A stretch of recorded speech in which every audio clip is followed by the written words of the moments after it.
Buying a car in Carvana was so easy. I was able to finance it through them. Whoa, wait, you mean finance? Yeah, finance. Got pre-qualified for a Carvana auto loan, entered my terms, and shot from thousands of great car options all within my budget. That's cool that financing through Carvana was so easy. Financed. Done. And I get to pick up my car from their Carvana vending machine tomorrow. Financed. Right, that's what I said. You can spend time trying to pronounce financing, or you can actually finance and buy your car today on Carvana. Financing subject to credit approval. Additional terms and conditions may apply.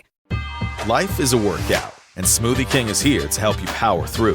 Whether you're crushing morning miles or sprinting through back-to-back meetings, give your body the energy, protein, and power it needs to help you conquer your goals. Only at Smoothie King.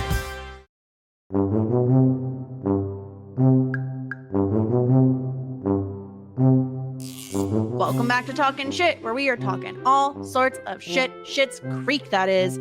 I'm Jess Sterling, and today we are talking about Season 6, Episode 1, Smoke Signals. And of course, I'm not alone. I'm joined by someone who loves the sound of thousands of guinea pigs being shoved into a wood chipper. Stuart! Stuart, how are you? Haunts my nightmares, the idea of that. It's horrendous. Guinea pigs. Guinea pigs they should not make noise. They are silent little creatures who need to be protected at all costs. Mm-hmm. They're one of those like weird animals that obviously would never exist out in the wild, right? Like They would die instantly, I think. Yeah. Like a fox would eat them all. So why would you throw them in a wood chipper? That's horrible. I mean, I agree with that. Yeah. Yeah. Also, why I would never get married at this venue, at least on that day. Monstrous.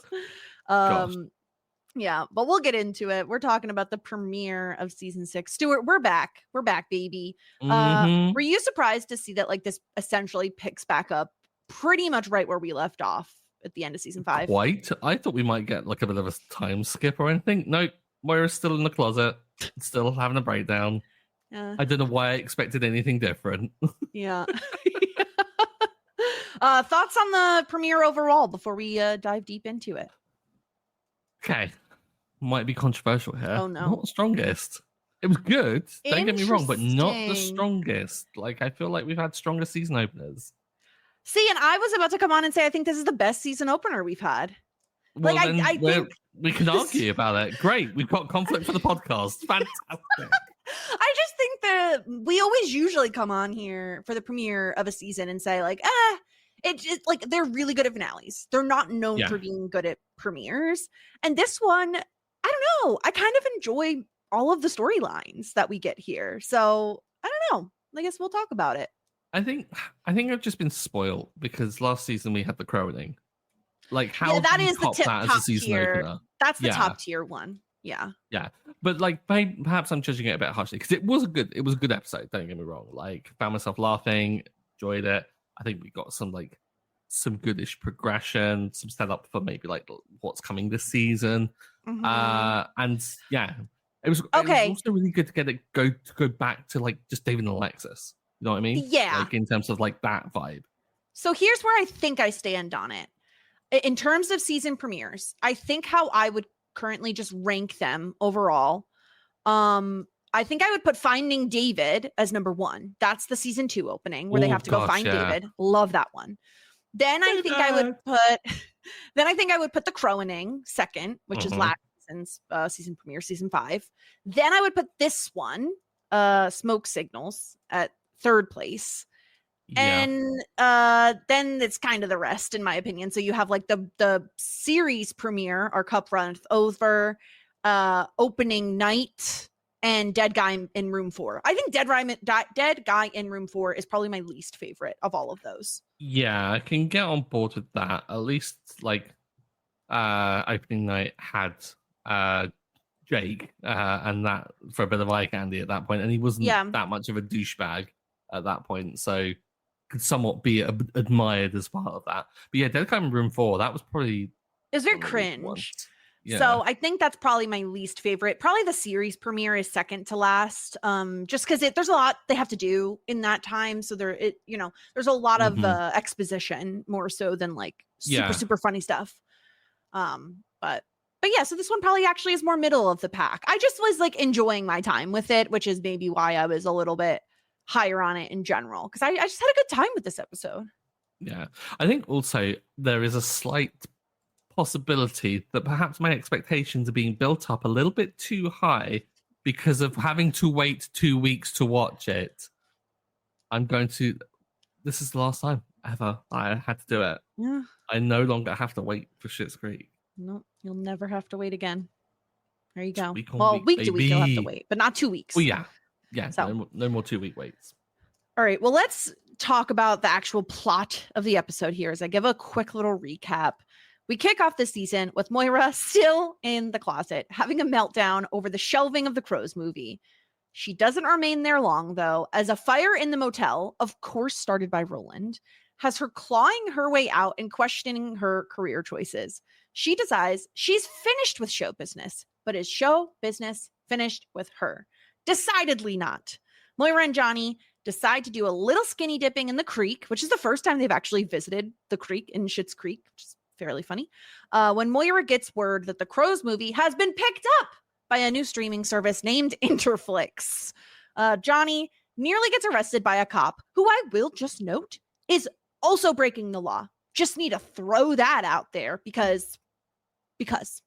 And Moira is newly invigorated to continue her love affair with showbiz. Meanwhile, David and Patrick are touring a wedding venue, but experience sticker shock when they see the cost of their perfect day. The only way they can afford it is by having the wedding a month from now, which doesn't work because Alexis will be in the Galapagos Islands. Well, she would be if she had booked her flight for the correct day. Apparently, the flight follows UK date standards with the day before the month. So Alexis Correct. won't be leaving until August.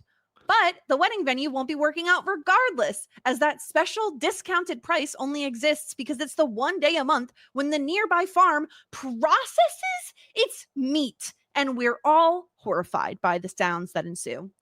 We leave the episode with Patrick proposing the wedding be held in the yard of the motel. And that's our episode, Stuart. Good episode. Like I've said, like not a bad one in the slightest. How do we want to do this, Jess? Do we want to like actually go through the plots, or do we want to get the date format argument I think out the way we need to first? do that. I think we need to do that first because I knew this was going to be a thing. After I watched this episode, I was like, oh, Jesus, we are really opening up a can of worms. For those who aren't aware, I don't know about the rest of the world. All as I know is US and UK. In the US, the general format when you're doing the numerical date is month, day, year. In the UK, it is day, month, year. And I will concede defeat, as I have done many a time, in that the UK does it right. Like, it makes way more sense to go small to big, not medium, small, big. It doesn't make any sense. I don't know why we do it this way. It sounds phonetically a little better, like July 4th. Because you say or March, whatever. yeah, you Sounds say March, better whatever, than- yeah. Yeah, like The 4th of July. I mean, we do say that it is a holiday. Oh wait, yeah, that's a really bad example. But like That's so strange. you could say like the 10th of August or whatever. Like you could do that. It's just generally more common to say August 10th than the 10th of August. Yeah. And it's, I don't know, like it's something that I always get frustrated about. I looked it up actually. I was like, what's like Canada's take on this? And I think generally please. Canada is like date, month, hence the joke. But officially, Canadian government is year, month, date, which is, as an IT guy. So that's the opposite. Yeah, but it does make most sense. And I think it's Go the same big to for like small. Japan or Korea or some country. Because it's like, because if you think about like ordering files or something like that, it'll always be in like, if you order by like alphabetically and like numerically as well, like top to bottom, then it will always be in order. Whereas if you go like date, month, year, it's never in order. So that makes the most sense. Yeah, but, like, I'm how looking. are you gonna get around that with like how people talk? Because no one says, well, The year first. Everyone 2025, knows. And yeah, exactly. Yeah, it looks like the US we said month, day, year. European nations day, month, year. I guess a lot of Asian nations are year, month, day. Like you were saying with maybe Canada. So I don't know. It's very confusing. It's also silly, but it, of course, is perfect for a sitcom to play with this. To have this be, and apparently have it not be the first time that Alexis has made this mistake, which is even better. That was the best part. The fact that like David instantly knew that was the issue, and recognized it, and it was like called her out there immediately. This was the kind of thing that I'd been kind of wanting for and been pining for a bit, because what with David getting with Patrick and like Alexis getting with Ted and then going off and doing their own different things, I've kind of missed just them being siblings and having arguments in the motel, and this was like bringing it all back to that. So I was like, I really appreciated that, because the way in which it was brought up was just so funny, and just Alexis trying to hide it and just failing miserably. It's incredible. It feels very true to life. Like I've always said, they do, this sibling relationship feels extremely realistic. To have them bickering mainly because they're going to miss each other. Like, of course, it's going to hurt David's feelings that Alexis is basically like, oh, I can't wait to get out of here. But the reason Alexis is saying that is because she's skeptical of going. Like, she's nervous about leaving, and she feels like she needs to pump herself up. And so kind of having that be the reason that they're not getting along very well right now makes all the sense in the world. And then of course, Alexis makes a mistake and she can't bear to even think about telling David the truth. So she hugs him and does all this stuff. And she's like, of course, David. And then the move where the hand on the face is like one step too far for David. And he pulls her hand off and he's like, what's going on? He knows immediately something is up. Yeah. It's perfect. I like that it doesn't really come with, like, it comes with a question, but it doesn't come with an outright accusation. But he knows what button to press just by going, yeah, let's call that cab. And it's like, it all comes tumbling down. And bless Patrick just going along with all this, just being an absolute hero for the whole thing. He was wearing green this episode, which was very strange. I did notice. But his pants were rather tight. I noticed that as well. Such perverts. But I was like, God, the donk is donking today. The donk was real donking real hard. Yeah, it was working overtime, that donk. Yeah.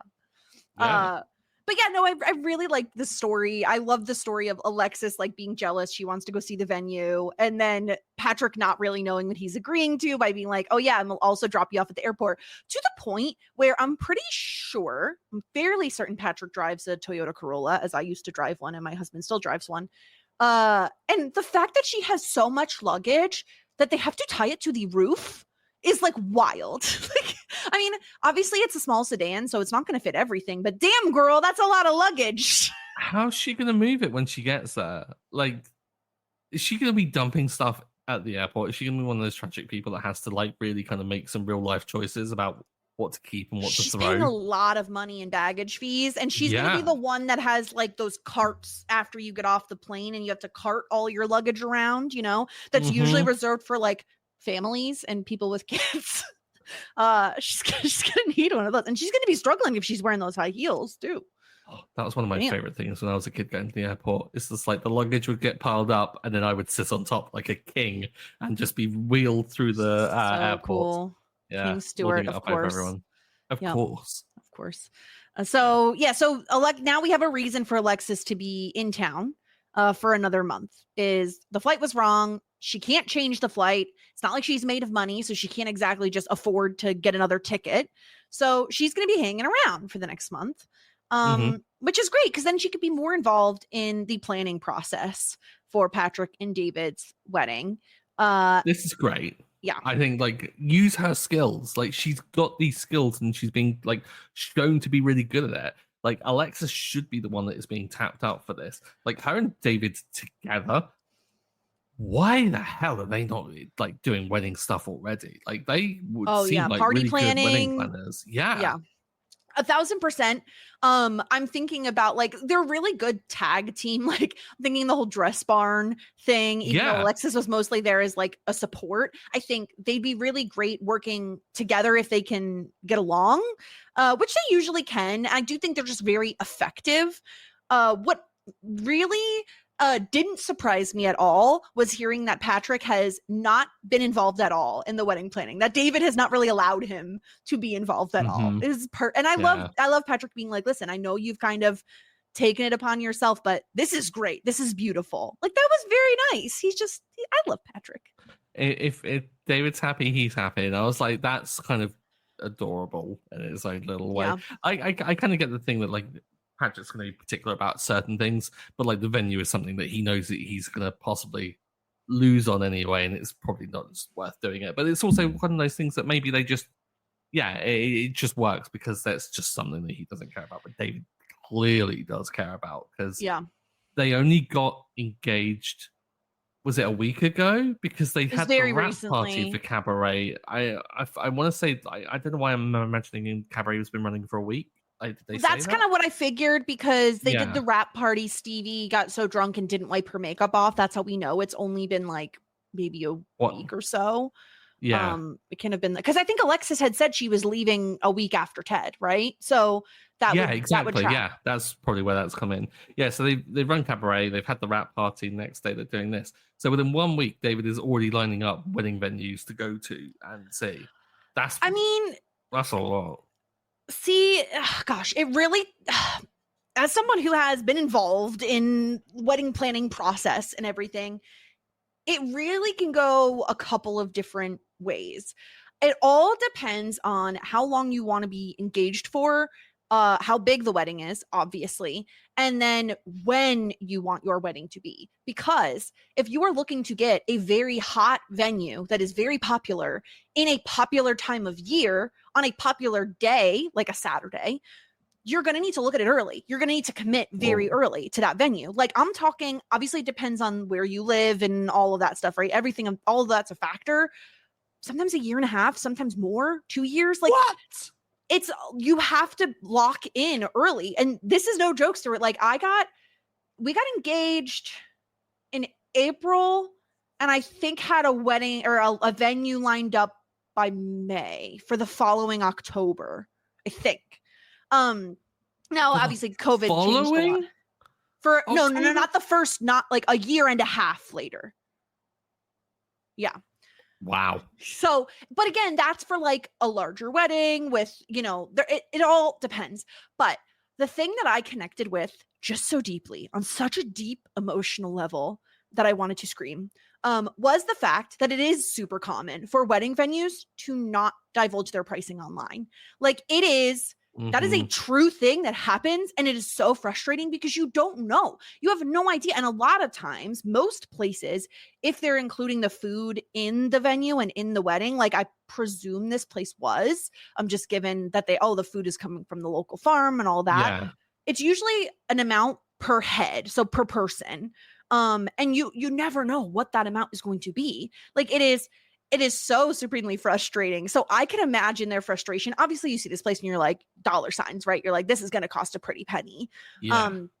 But yeah, it is very frustrating, and it can be very disheartening to find a location that you love, have no idea what the cost will be until you waste your time meeting with them, all to find out you can't afford it. It's really, really frustrating. Wedding planning is extremely stressful. I count my lucky stars every day. Not for COVID, but for that being the reason that we ended up having a very, very small wedding as opposed to the 150-ish probably person thing we were going to have. Listen, we both have very large families. And wow. When your nuclear family is very small and you are the first wedding in that nuclear family, there's a lot of like, and your parents are both the youngest on their side. It's like, there's a lot of like, everyone else has had their time to shine. It's very difficult. Again, it all depends on there's no one right or wrong way to do anything in a wedding, but a lot of people end up in this scenario where they feel an immense amount of pressure. Luckily for them, for David and Patrick, I can't imagine this being a huge affair. I mean, you have to imagine a lot of the town is invited. They're very integrated into the town now. But in terms of size of families, I can't imagine it's super huge. No, not at all, really. Unless David is going to go a bit wild and invite a lot of old contacts. Like, because, I mean, if I was David, I don't want to, like, bring everyone from my past and, rub it in their face and be like, look, bagged him. Go F yourself. Like Sebastian's even getting an invite for that reason. I imagine. I don't know. Like, it's a weird thing of like, I imagine drawing up a guest list for a wedding must be a nightmare. It like, is. There's the question of where do you cut it off? Like in terms of your family, well, do you cut it off at first cousins? Do you cut it off at aunts and uncles? Do you cut it off by generation? Or do you play favorites and say, well, I'm super close with this person, but I haven't talked to this person in 5 years. I know specifically with my family, that was a bit of a contentious issue where I said, well, if I haven't seen a person in 5 years, I really don't care if they come or not. And that was not very cool with my family. They wanted to invite by like generation, basically. And of course, then you get into the question of, well, who's paying for it? Because if people are contributing money, they're going to feel like they have a say in whatever you want to do. Yeah, I'm not cool with that. I know it's a thing. It's just the way it is. Yeah. It's very difficult. And so on one hand, like David and Patrick are lucky in that it doesn't seem like this will be the hugest wedding ever.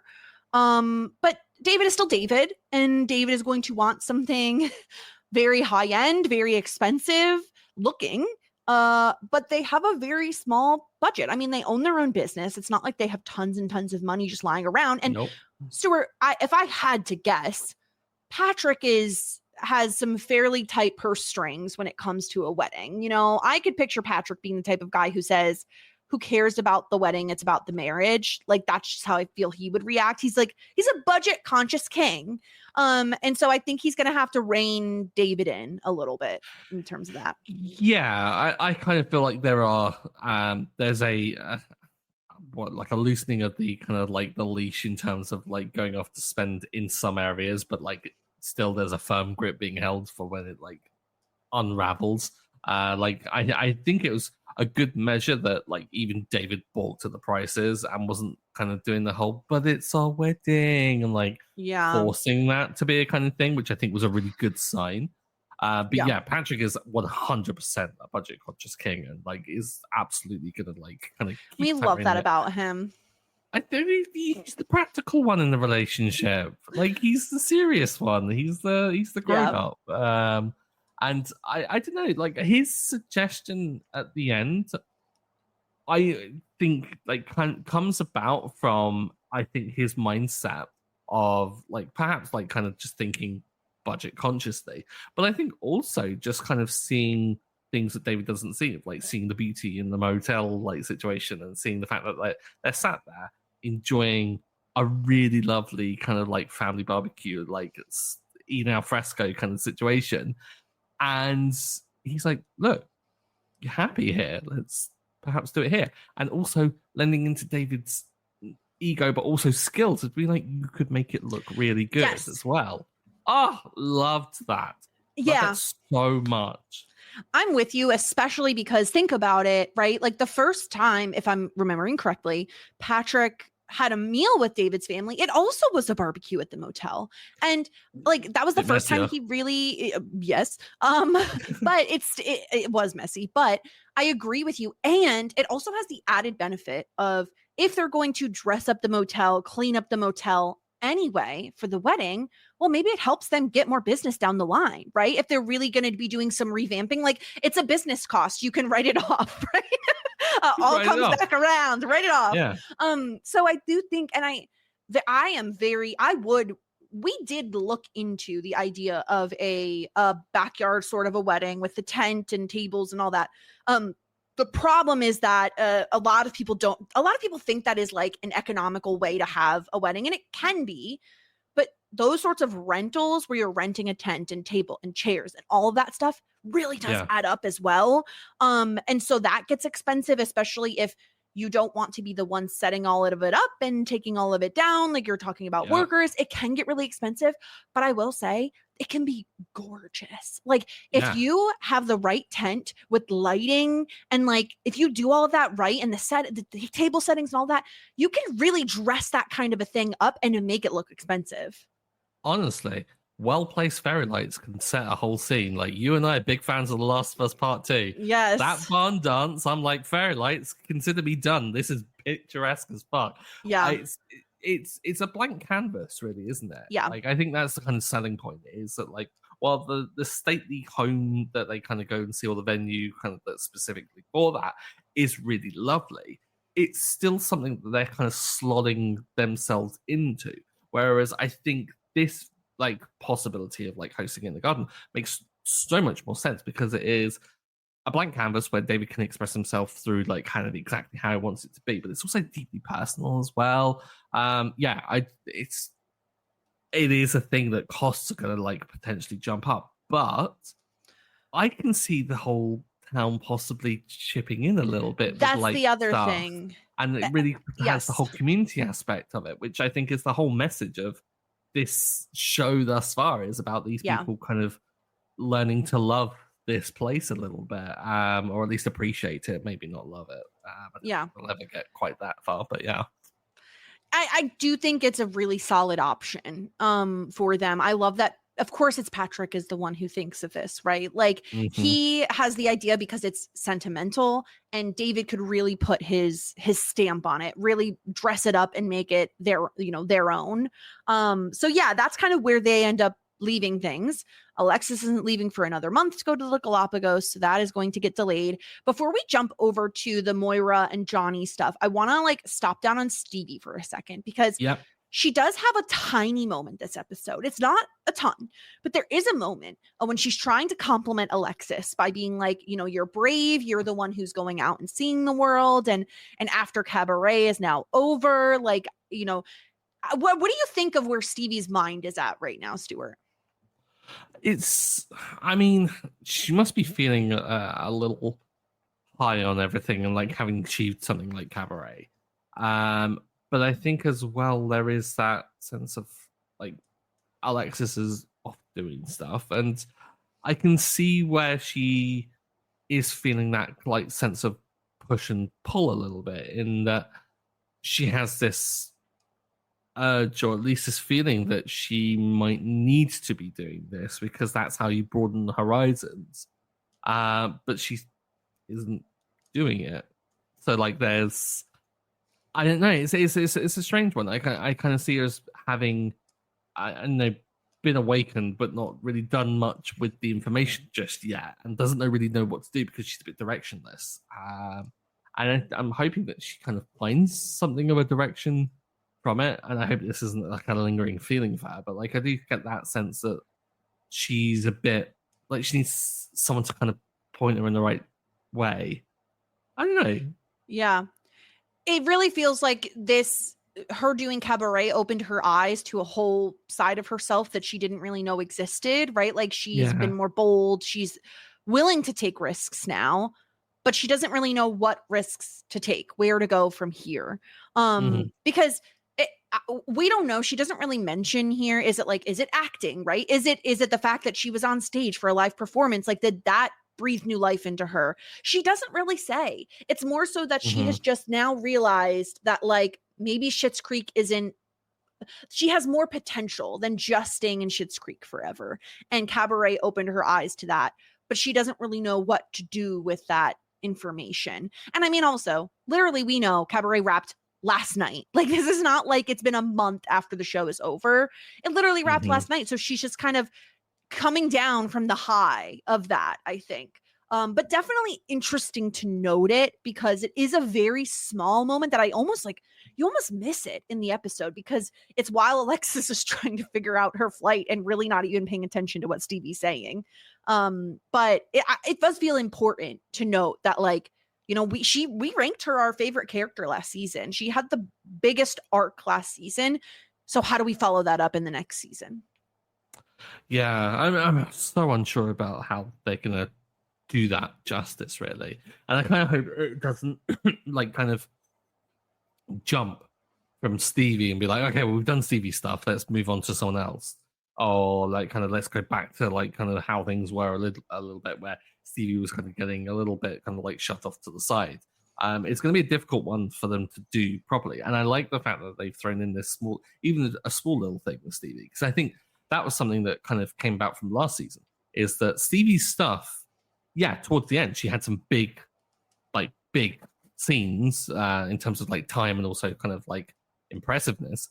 but also it was these small little nuggets that were kind of teased quite early on with things. And like, yeah, the Amir story was quite a big thing, but still we kind of got this urge that Stevie was feeling a little kind of like left out and a little left behind over the course of things.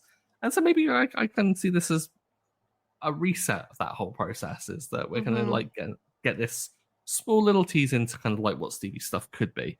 I don't know what I want for her though. Like, I don't want Stevie to go anywhere. Like, I don't want any of them to go anywhere. I'm distraught that Ted's in the Galapagos, like, at the moment. Like, Ted, come back. Like, I want you all to just hang out here at least for, like, the entire season. Like, I don't want any of you to bugger off anymore. But equally, Roland can bugger off, though. No! He started a fire! Okay. I'm going to jump onto this. They're called toaster pops. They go in the toaster. I'm sorry. It is outrageous that they are not to be toasted. This feels like Pop-Tarts. Like they're, have we talked about it on this podcast? Was this a different podcast? Truly, I don't know. And who cares at this point? I don't think we've talked about Pop-Tarts. Oh, you know what? It was a different podcast, I think, because Todd had like never had a Pop-Tart, which I thought was just the craziest thing I'd ever heard. Crazy. You haven't eaten a Pop-Tart? Do you have Pop-Tarts over there? We have Pop-Tarts. I don't think I'll ever eat one of them. Well, you've kind of like missed the boat. Like the best part is when you're a kid and you eat one. Like now it's like, I don't know. They look horrendous. Well, of course they do. Children eat them. What do you mean? Well, everyone eats them. I'm not trying to say adults can't eat. We literally have Pop-Tarts in our house right now. But the point is, I was always very staunchly like, you don't need to toast it. Like, it's raw dog, a Pop-Tart. It's so good. You don't need to toast it. Is it uncooked pastry, or is it just like you just reheat it in the toaster? Sugar, whatever. Yeah, you're just heating it up. My favorite as a child was the s'mores flavor. I still really do enjoy the s'mores flavor. I also am a big fan of the brown sugar cinnamon. That is what I would recommend. If you've never eaten a Pop-Tart, I would probably recommend brown sugar cinnamon to anyone who hadn't. Did you ever watch the Bon Appetit YouTube channel before it got fully cancelled and everyone quit? I don't think so. Is that the one with the guy who eats a lot of food, or is that someone else? That different thing altogether. Okay. So Bon Appetit, the food magazine, and they had a YouTube channel, incredibly white, incredibly kind of insular, and incredibly problematic by the sounds of it. But the YouTube content was gold up until that, and there's a series on it called Gourmet Makes, and this chef, so they would make gourmet versions of like shitty foods. Okay. And it was Claire Saffitz, and she's a fantastic chef, and she would lose her mind trying to make these things. Like Little Debbie's. Yeah, so like first day, and she'd read all the ingredients, like there'd be like 300 different chemicals that you don't need and stuff. She'd be like, okay, well, this is just 4 elements. How difficult could it be? And then famous last words, 3 days in, she's crying into a microwave going, why do I have to temper chocolate? It's fantastic. But she does try to make Pop-Tarts, and those are one of the more successful ones because I think because it's a toaster pastry. It's not like pastry jam, pastry, there's pockets icing and put stuff. Shit in there. It's great. Yeah, but she like goes to the extent of like making her own sprinkles and stuff like that. It's wild. Why? Okay, I just draw the line at certain things. Gourmet. No, like there's just a certain point you reach where it's like you are now wasting your time. And sprinkles, hardcore, you are just wasting time. Like, who in the world has time to make sprinkles? I don't. Read a book. Read a book. Yeah, truly. Claire Saffitz, read a book. If you're making sprinkles, you need the Dutch grass. Like, that's unhinged behavior. Sprinkles are so small. Like, you might as well be making like a dollhouse for mice. Like, at that point, like, what are we doing here? You know, truly. Fair point. But yeah, would highly recommend that. But that's like kind of, I think the most amount of Pop-Tarts knowledge I ever would have had, aside from eating one, which I've never done. And they sell them in the grocery store, and you never have had one. What did you grow up eating, like as a child in your childhood? Like, what was breakfast? Like cereal. I mean, it's just as bad for you as Pop-Tarts. Oh yeah, really is. Sugar Especially- milk. Especially like, yeah, because I was like, I had Frosties, which you call Frosted Flakes over there, which are like the worst ones. Frosted They're just Flakes. cornflakes and sugar. Yeah. The other ones we had were sugar puffs, which was like this puffed rice. Okay. Not like Rice Krispies. Oh, I was just gonna wait, ask. is it? Wait, hold on. Like honeycombs or whatever the hell. But it was covered in honey as well. Yeah. What are Yeah. they that it actually made from? I want to say it's rice. It's like grain. Okay. Yeah. Oh, wheat puffs with a Puffs. dash of honey. It was dripping in honey, and Yeah. so addictive. Yeah. Yes, you might as well eat Pop-Tarts at that point, truly. Coverage varies by plan. View contracts and exclusions at endurancewarranty.com. If you're driving a car or truck with an expired warranty and suddenly lost your transmission or needed a full engine repair, would a $4,000 repair bill leave you stranded? I'm Danica Patrick. Don't get caught off guard with a vehicle breakdown. Choose the company I trust, Endurance. No matter the mileage, if your vehicle is less than 20 years old, Endurance offers comprehensive auto protection plans for any budget. Protection on the drivetrain, electrical, transmission, AC, and more. Plus, benefits like 24/7 roadside assistance and rental car reimbursement on any plan. Endurance handles everything from making the claim through the repair process to paying the certified mechanic of your choice. Don't get caught off guard with a vehicle breakdown. Act now and get 1 full year of elite benefits. A $2,000 value, free. Visit EnduranceWarranty.com for your fast free quote today. That's EnduranceWarranty.com. Okay, so we're ready to let's talk about the fire situation, Moira, and all that. We are just, I don't even know where we are. Where did we? What I'm saying is, it's not Roland's fault for starting the fire. That's bad. That's bad product. The minute you see it smoking, like, you should unplug. The minute you see it smoking, it's already on fire. There's no smoke without fire, Jess. I don't know. I just don't trust Roland. But Moira is locked in the closet when all of this is going down. And I never noticed this on any of my other rewatches, but one of my favorite, what's it called?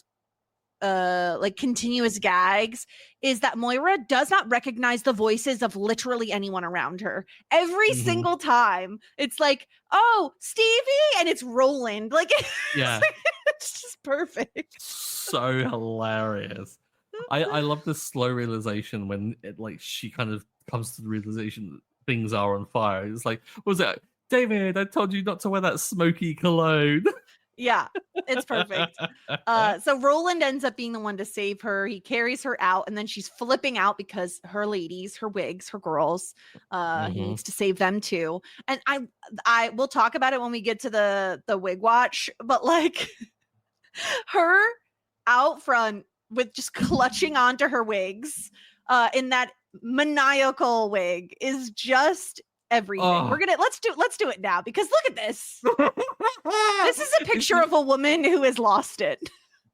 It's the fact that she comes, like, the outfit with it, I don't know why, just backs it up as well. It's like this Wednesday Addams-esque, like, kind of like dress, and she like stumbles out on all fours. It's the funniest image. Yeah. I just can't get over it whatsoever. It's like, I don't even know the context of it, but when I saw this episode, I sent you the whole Danny DeVito in a similar wig kind of gift. What is it about this look that is just so unhinged? I don't get it. It's the blunt bang mixed with like the fact that it's kind of Albert Einstein-y, the like the shocking white of the wig. The fact that she's speaking in like riddles. I could not get the transcript to load for this episode, but my favorite is when Roland has absolutely no clue what the hell she's saying. And it's just, it's everything. I'm pretty sure I sent you this picture earlier today and I said, hang it in the Louvre. It's just like, it's everything. So Moira's really going through it. She's having a bit of a mentee bee. And she decides then and there that she is done with show business because show business seems to be done with her. And poor Johnny gets so whiplashed this episode because he is so thrilled. Like, you can see it on his face. He's like, thank God. He's like, oh, it's over. But then saying that, has her career really brought that much of a downside? Yeah, it like brings out her extremities of like her craziness, like what with the all I can think of is Bert Herflinger. And that whole like situation of like her crisis of confidence, but that's because it had been a while, and like the croning, like she was going on and on about it quite a bit, but like I don't think it's been that dreadful, is it? Is it just that he just wants to spend more time with her? In which case, that's kind of sweet. I view it as Moira. I don't think her goal was to like be the biggest soap star around. I think she always wanted more. And I feel like she feels underappreciated, that she never quite reached her potential. Yeah. And so I think, and being Moira and a tad dramatic, I think she's just pointing out that like I have put so much of myself and my life and everything else on hold to put everything into this career, and it hasn't exactly treated me kindly. And then this is kind of like the final straw for her. For Johnny, I think he's tired of seeing her have these breakdowns when things don't work out. And I think he just wants her to be happy. And so I think he would rather she move on, right? He would rather her find something like he found the motel, kind of find something new that she is like cabaret, right? Like find something to put her energy into that is fulfilling and not going to end up with her having a mental breakdown in the closet. Yeah. You know? I can see that. I still see the cabaret thing as being the same, like a different but the same kind of like. At least it's local though, right? Like she's not flitting off to like, I forget where the hell she even went for the Crows movie, but like Bosnia. But like, she's not flying all over the place, right? Because when she was gone, let's not forget, Johnny was really upset. Like he was really depressed. He really missed her. I think he doesn't want that life anymore. I think he wants her to be local with him. And let's face it, like they are retirement age. Like she could be done working. And I think he would be happy if she was. But I think the lovely thing about Johnny is he's very supportive no matter what. It's what Moira wants that's always key for him. I think he's just excited at the prospect of like, Moira says, let's go have a picnic. Let's go have lunch. Like, that's all he wants. Yeah, he's been like the whole situation of moving to Schitt's Creek has made Johnny appreciate having the family around. Like he's been the one that's thrived because of it. Like he loves having them all around. He says that he's so happy to have Alexis around for another month at the end of the episode. You know, like he loves keeping them close to him now. And let's not forget also, Moira's job took her away from her family a lot. Like she was not as available. And I think that I think Johnny is kind of done and over it and done with like Moira calling him from the set, having a meltdown, right? Like this job is very stressful on Moira's emotions. And whenever Moira is having a stressful time, it is coming back to Johnny for Johnny to try to handle and manage. And he'll do it because he loves her. I think he doesn't want her to be unhappy. And there are times when this career, it's the highest of highs and the lowest of lows for Moira. Yeah. Yeah, it is. What do you think about like her going back to it then? Like it didn't take much. Like she jumped no, of course not. Right back in.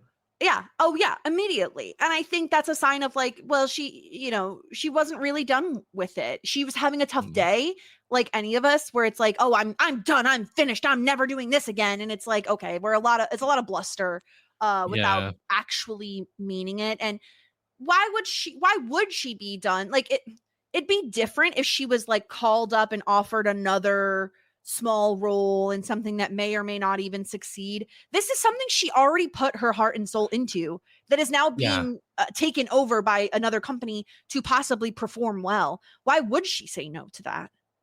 Yeah, that makes more sense. Like, it is less of a like kind of jumping back in and starting from the ground up, like kind of going for another audition. Like just hearing the good news that Various Advice has been picked up by someone. It was not too much of a jumping back in. It's just more, okay, we're back on this train and we'll see where it goes kind of situation. Which makes a bit more sense.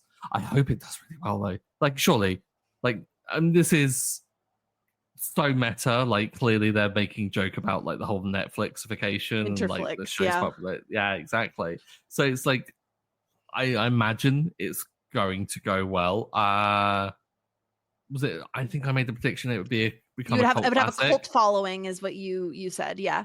Maybe Yeah. I not mean, cult there's following. always I that mean, possibility, right? Like when it's getting picked up by any place, there's always a chance. And I think yeah. Moira has lived her entire career with. So you're saying there's a chance, you know? Mhm. I just feel bad that it comes at the expense of Johnny here. Where they're gonna go skinny dipping in the creek and they're gonna have like a very fun time together. And he literally gets caught with his pants down in the creek, gets chastised by a cop who is also breaking the law, might I add. F this cop. Who would have thought the police would be breaking the law? Who saw that coming? I was so mad. I was so mad when he's like, I was just fishing where I shouldn't have been. Well, then get out of here. ACAB is all I'm going to say. I mean, ACAB. I'm right there with you. But yeah, What do they call them in Canada? Mounties? No. Aren't they different? Aren't they like horse police or something? Yeah. What are cops called in Canada? I feel so bad now. It's I don't know. constables. What? Oh, Yeah, they are Mounties are Mounties because it's Royal Canadian Mounted Police. They're the ones with the horses. That's why they're called Mounties. I thought it was mountains. But yeah, mounted police makes so much more sense. Yeah. Mounties. They're in the red. Yeah, whereas our they used to be cops are arrested called the traditionally more Mountie. in like blue-gray colors here. Yeah. What color do your cops wear? Black. Yeah, we used to wear the old policeman's helmets that had like this like The puffy domes, things on like, them? no, that's the Royal Guard like, or whatever? Guards. Yeah, They're not they allowed to have, smile. Like, bearskin hats. They're not allowed to smile now. Why aren't they allowed to Just- smile? Because they're doing a job. They're protecting. I mean, the everyone monarch. hates their job. We can't smile. Give us a little bit of fun throughout the day. Those uniforms are absurd. Like they're now, I think they've now finally switched from it actually being bearskin to like some vegan alternative. So thankfully they're not like skin and stuff. But like they're so hot, and they make them do these like military parades like every single day and stuff. And people like fall down and like die and stuff. They don't die, but like they collapse. The because it gets exhaustion. really Yeah, hot. that's a real thing. Yeah, exactly. But deviated. The police, on the other hand, no, they wear like these like almost like helmets that go up. It's like a egg shaped thing. They're I'm looking really this up. strange looking. Yeah. Oh, those hats.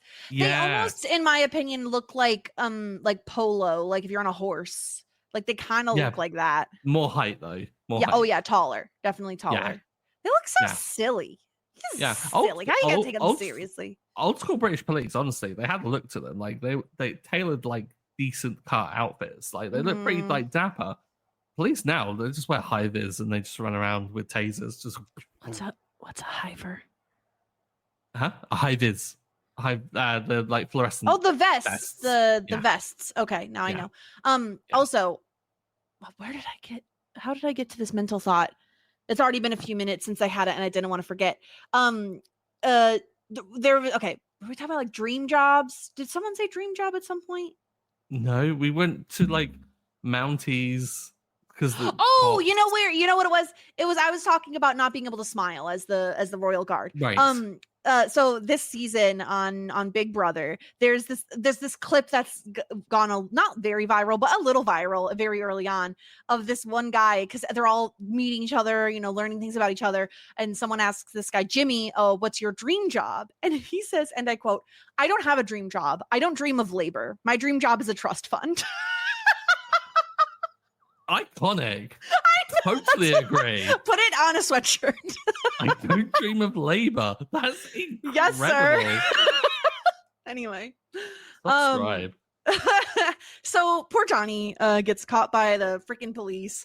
And Fishing where he shouldn't be fishing, but then Johnny is naked where he shouldn't be naked, which is in public. Sure. But like, I feel like there should be a difference between indecent exposure in the middle of a city on the street corner with everyone able to see what you got going on, and like a remote creek with absolutely no one around. Like, is it the biggest deal in the world? How did he know then if Johnny was in the water? Unless that water is incredibly clear. Yeah. How do you know that it was indecent exposure?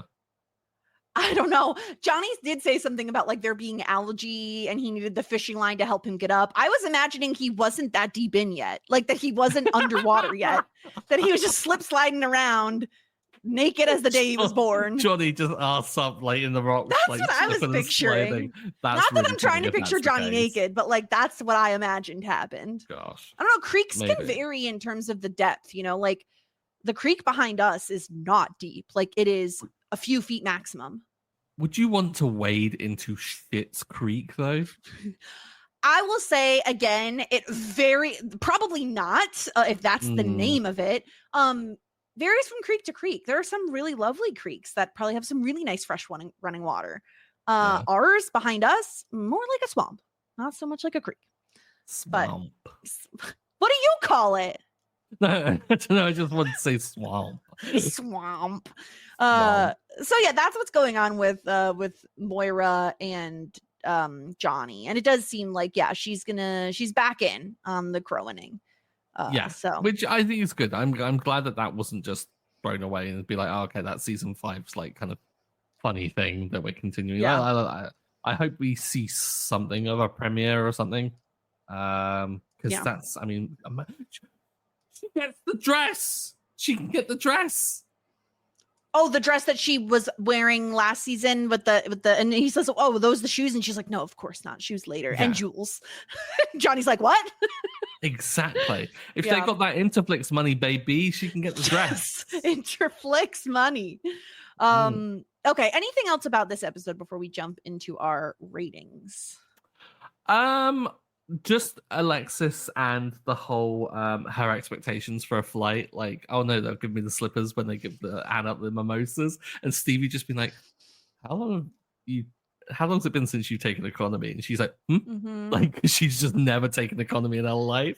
Yeah, I love Alexis saying, do they not let you check in on economy? She has no idea. Also, I just need to add, Alexis's hair and entire outfit this episode, I was living for. I think it's very cute, the little top knot. I adored it. I love her hair. I would say if like you picture Alexis, this is like the kind of like stereotypical look for her, really, isn't it? Just like the hair and everything like that. It was so funny though how erratic she looked at the beginning when she was trying to like pack all the cases, and Johnny was like, "You still haven't got it closed," and it's like she's been trying for that long. Girl better weigh her suitcases, because if she can't get that shit closed, there's no way it's under 60 pounds. Yeah, exactly. I don't know. Maybe it's even worse in Europe. Let me just say, like in terms of they're way stricter over there in terms of carry-ons and stuff. So yeah, they make you wait to carry on. I think maybe Alexis is taking advantage of the fact that she's got so much more room in her luggage now that she's not being a drugs mule. So like she's like, oh, I can pack all of this stuff. Yeah. Oh gosh. All right. Well, let's get into our ratings here. I think this is kind of a tough one. I don't know. Really? Oh, you disagree. Okay. So who do you think is simply the best? I thought Patrick was lovely. Like going along with a lot of stuff. He was a really good mediator, made a really lovely and kind of sweet suggestion about like the wedding venue, of like where to go, and like kind of picking up on that, but also was just willing to get Alexis a cab when the like car broke down. Yeah, I was like, he's just a good egg in this episode. Didn't do anything to annoy me. So I was like, he's a very good egg. He was definitely up there as one of my options. I do think surprisingly, I am going to choose someone different than Patrick, although I do think he does deserve it. Are you only not going with Patrick because he wore green? Would never hold. Please, the tight pants more than made up for that. We're fine. When the donk is donking that hard, it's not. He doesn't need to be wearing blue. Yeah. Also, as for my justifications, donk was donking. Like that's another reason. Yes, unspoken. We all just know. No, I'm gonna give my point to Johnny, and the reason is, he is so supremely supportive of Moira. Like the amount of whiplash he must be going through on a day-to-day basis with Moira. Like he is so kind to her. Like he's never once like, Moira, get out of the closet. Like get it together. He is so over the top kind to her. Like I could never have the patience that he does for Moira. He's a saint. He really is. Like the way in which he just accepts it. And it's like, oh, look who's come to visit you. Like, as if he's been dealing with this, like, and been such a, like, gentle parent like this whole time with Moira. So weird. Yeah, he's got so much more patience than I would ever have. I'd be shouting at her, like I'd be starting a fire to get her out of there.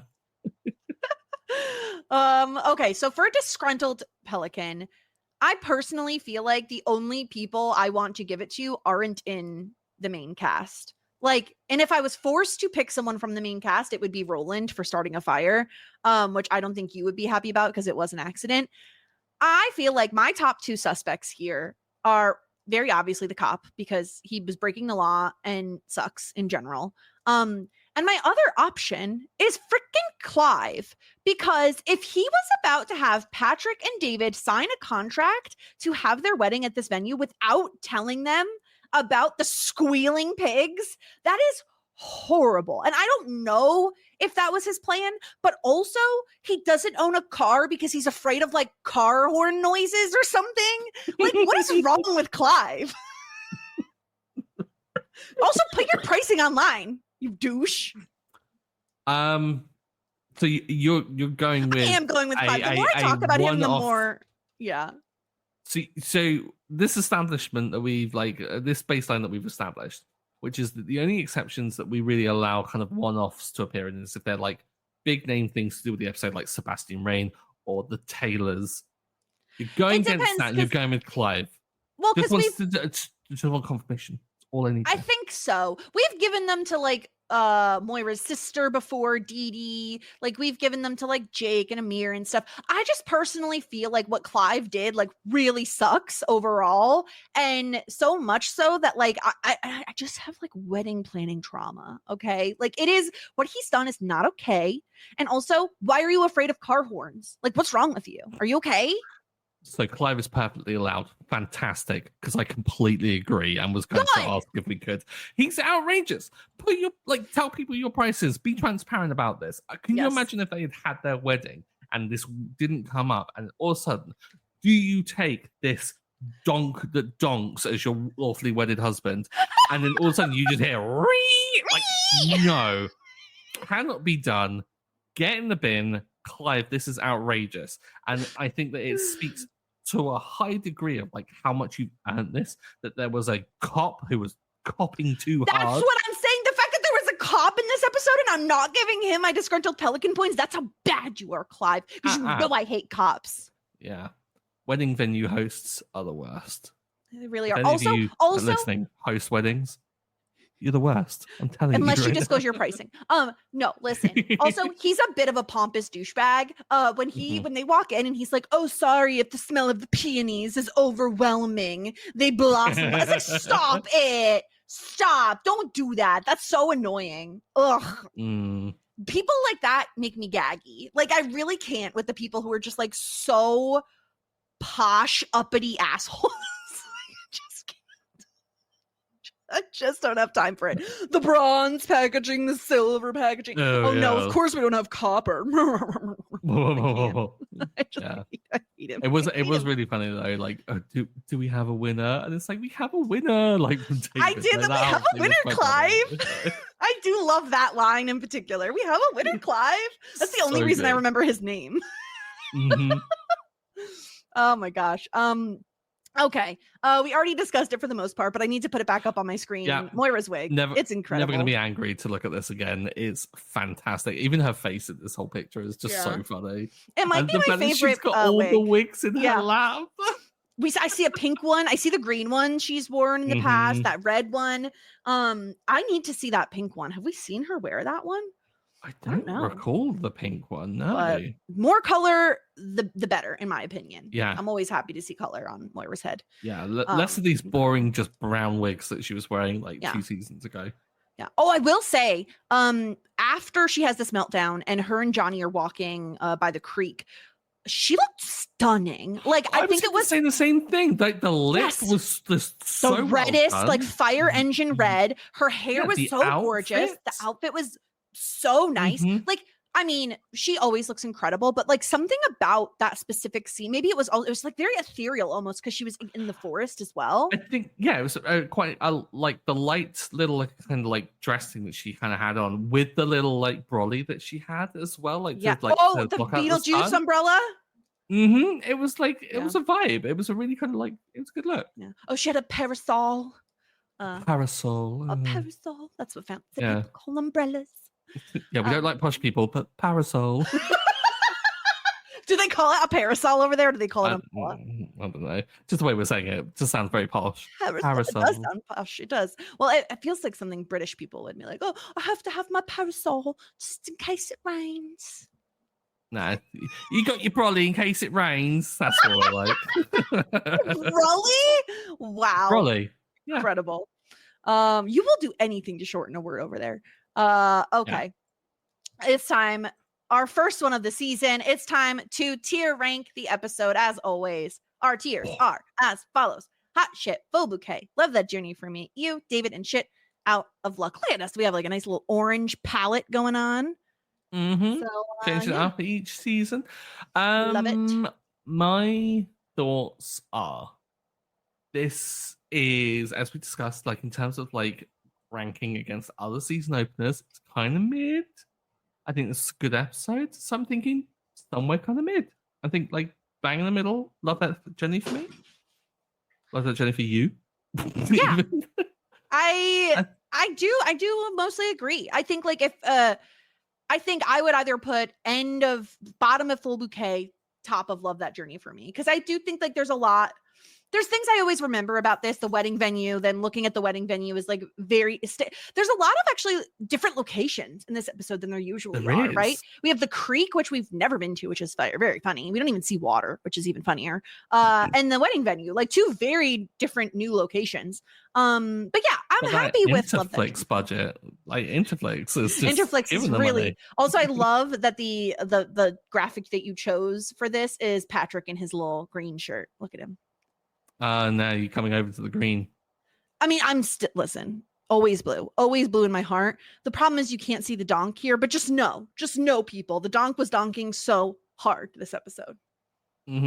So yeah, I think this is a perfect spot for this episode.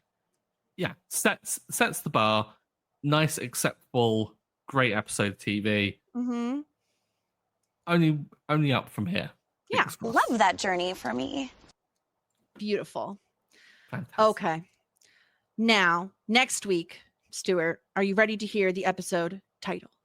Hit me. Season 6, episode 2, The Incident.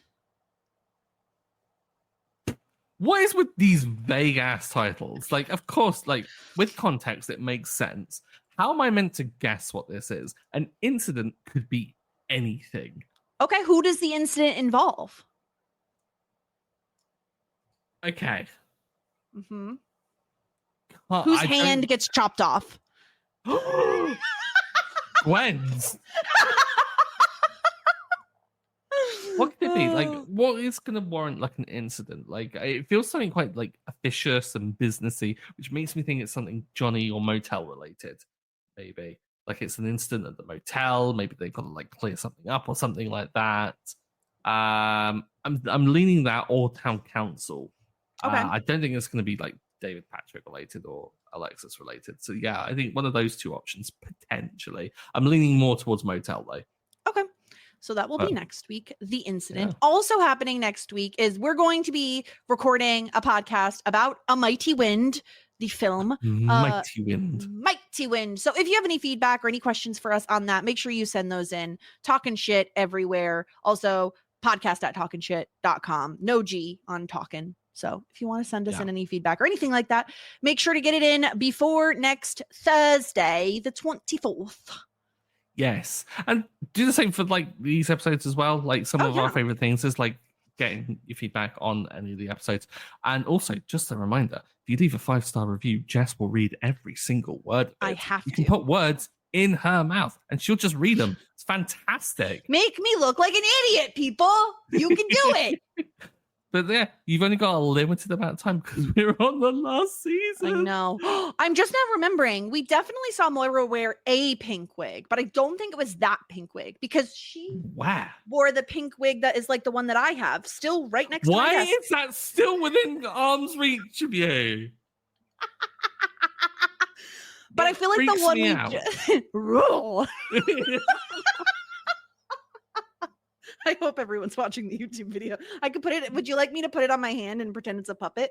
Because I could do that. For No, you, I really wouldn't, Jess. I can't even find the inside of it. Wigs are confusing. How does Moira do this every day? Truly. Oh, I found it. Okay.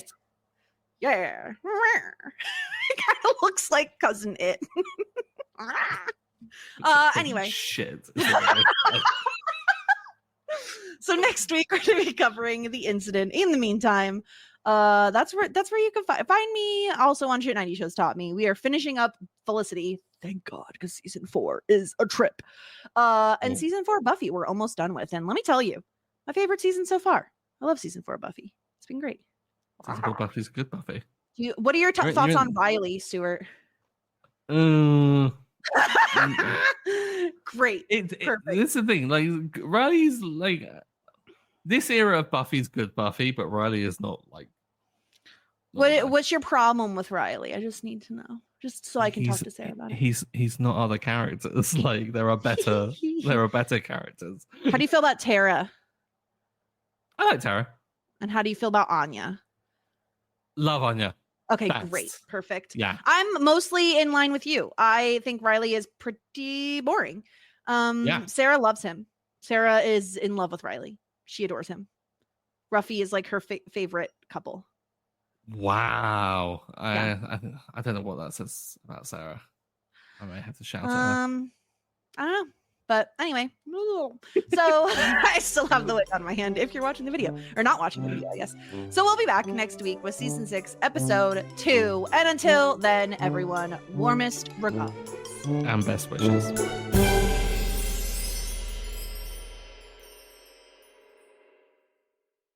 Buying a car in Carvana was so easy. I was able to finance it through them. Whoa, wait, you mean finance? Yeah, finance. Got pre-qualified for a Carvana auto loan, entered my terms, and shot from thousands of great car options, all within my budget. That's cool, but financing through Carvana was so easy. Financed. Done. And I get to pick up my car from their Carvana vending machine tomorrow. Financed. Right, that's what I said. You can spend time trying to pronounce financing, or you can actually finance and buy your car today on Carvana. Financing subject to credit approval. Additional terms and conditions may apply. If you're a podcast host, listen up, this one's for you. My name is Allie Jackson. I'm the host of Finding Mr. Height, a dating and relationship podcast that I've been doing for 4 years now, sharing my positive and practical approach to dating that's built on my own life experience. And I wanted to share another experience that I've had, my secret behind monetizing my show. It's called Red Circle, and I was just telling my colleague about how much I love their platform. With Red Circle, not only am I getting a seamless hosting experience, but I also love the support I receive in ad sales. It's not just typical ad sales either. It's targeted opportunities based on my show and my life. And the platform is super simple. You just set your preferences and Red Circle matches you with sponsors that align with your show. You can vet every opportunity and their platform gives you great analytics. More recently too, my Red Circle team has brought me opportunities outside of my podcast on social media to really augment the podcast partnerships, bring them full circle. I just can't recommend them enough. If you want to give it a try, go to redcircle.com to get your free trial. That's redcircle.com for a free trial.